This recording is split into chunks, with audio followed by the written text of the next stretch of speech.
چند دن پہلے ایک مومن یاد دلا رہے تھے، کہہ رہے تھے میں ایک آپ کی مجلس میں آیا تو اس میں آپ نے یہ نقطہ بیان، وہ نقطہ یہ تھا کہ قرآن ہدایت کے لیے ہے، ان کاموں کے لیے نہیں ہے جو ہم قرآن سے لیتے ہیں، کہ مثلا قرآن کی آیات لکھ کے ادھر لٹکا دیں تو یہ ہوگا، ادھر لکھ کے لٹکا دیں یہ ہوگا۔ مثلا وہ یہ کہتے ہیں کہ اگر قل 4 قل گھر کے اندر لکھ کے لگائیں تو چور نہیں آتا۔ تو وہ کہہ رہے تھے آپ نے اس مجلس میں یہ کہا تھا کہ اگر 4 قل واللہ احد، 4 قل یا ایھا الکافرون، قل اعوذ برب الناس، قل اعوذ برب الفلق،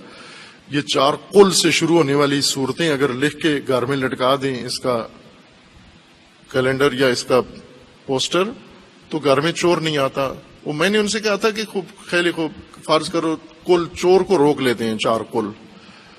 تو اسی گھر کے اندر یہ جس نے لکھا کے لگایا ہوا ہے یہ حرام کا پیسہ لے کر آتا ہے، یہ قل حرام کیوں نہیں روکتا ہے اس کو؟ سود لے کر آتا ہے، حرام کا پیسہ لے کر آتا ہے، رشوت لے کر آتا ہے گھر میں، اور جس گھر میں قل لٹکائی ہو یہ بنا ہوا بھی حرام کے پیسے سے ہے، تو اس قل نے وہ حرام کیوں نہیں روکا؟ قل واللہ ہدایت کے لیے ہے، چور پکڑنے کے لیے نہیں ہے۔